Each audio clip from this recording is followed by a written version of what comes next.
Train মার্কে যুক্ত না হওয়া, অবৈধ না হয়, তাহলে সেই পরিপ্রেক্ষিতে ফেল করে দেওয়া অবৈধ হবে না কেন? আমাদের এই সনদে 40 মেয়ে পাস করেছে, আর আমরা ফেল করেছি, প্রত্যেকের মার্ক 40 ছিল। তাহলে তারা কিসের ভিত্তিতে পাস করেছে?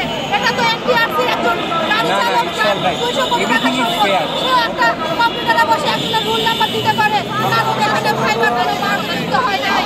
আমরা এই অন্যায়, এই অবধানে আজকে এই অন্যায়ের জন্য আমরা প্রথমে এনটিআরসির কাছে গিয়েছি, তারা আমাদের সচিবালয় পাঠিয়েছে, সচিবালয় আবার এনটিআরসিতে পাঠিয়েছে। এই নাটকের জন্য আমরা আজকে এখানে দাঁড়িয়ে আছি। আমরা সর্বসাধারণ মাননীয় প্রধান উপদেষ্টা শিক্ষা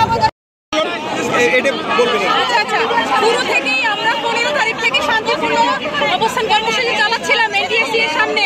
এনটিএসসি যেহেতু আমাদের সাথে বৈষম্যমূলক আচরণ করেছে, তারা ভাইভাতে বৈষম্যমূলকভাবে আমাদেরকে ফেল করিয়ে দিয়েছে।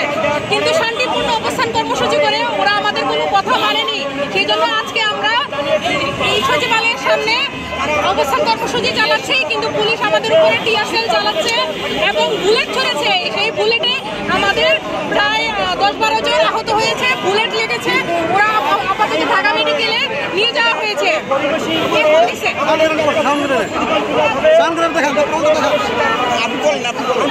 আমরা হচ্ছে সচিবালয়ের সামনে যতক্ষণ পর্যন্ত আমাদের দাবি দেওয়া মেনে না নেওয়া হচ্ছে, আমরা ভাইভাতে 40% মার্ক পাওয়ার পরেও আমাদেরকে বৈষম্যমূলকভাবে ফেল করে দেওয়া হয়েছে। যতক্ষণ পর্যন্ত আমাদের রেজাল্ট পাবলিশ না করবে, আমাদেরকে 23,000 শিক্ষার্থী বঞ্চিত করেছে।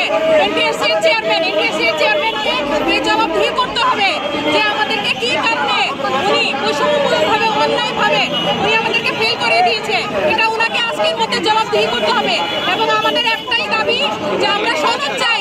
এনটিএসসি কখনো আমাদের চাকরি দেয় না, সেই উপলক্ষে ভাইবার মার্কের উপরে নির্ভর করে চাকরি হয় না। আমরা আমাদের সনদ চাই, আমাদেরকে সনদ দিবে, আমরা সনদ নিয়ে সেই সনদের দাবি নিয়ে আমরা ফেরত যাব। তাছাড়া এই রাজপথ আমরা ছাড়বো না যতক্ষণ পর্যন্ত ওরা আমাদেরকে সনদ না দিবে। যেহেতু আমরা আপনাদের তো সমাবেশ ছিল, সমাবেশে কিভাবে আসলে আক্রমণটা কিভাবে শুরু হয়েছিল সেটা যদি একটু বলেন।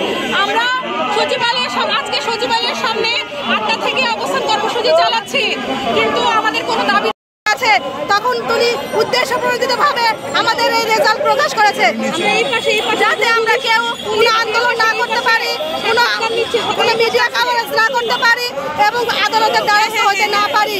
ওনারা উদ্দেশ্য প্রণোদিতভাবে এই ফলাফল প্রকাশ করেছে, যাতে আমরা বলি আওয়ামী লীগের সরকারের আমলে 94-95% পাস হয়েছে, অথচ তারা 72% পাস করে দিয়ে বর্তমান সরকারকে প্রশ্নবিদ্ধ করেছে। তারা চেয়েছে এই প্রশাসনের ভাইবার বিরুদ্ধে আমরা মাঠে নামি, দেশকে পুনরায় অস্থিতিশীল করি, পুলিশ প্রশাসন আমাদের বিরুদ্ধে লাগুক। আমরা আবার বলি আওয়ামী লীগ সরকারই ভালো ছিল। আমরা এর বিচার চাই, সুষ্ঠু তদন্ত চাই। মাননীয় প্রধান উপদেষ্টা, মাননীয় শিক্ষা উপদেষ্টা, মাননীয় সচিব মহোদয়গণ, আপনারা দয়া করে এর বিচার করেন।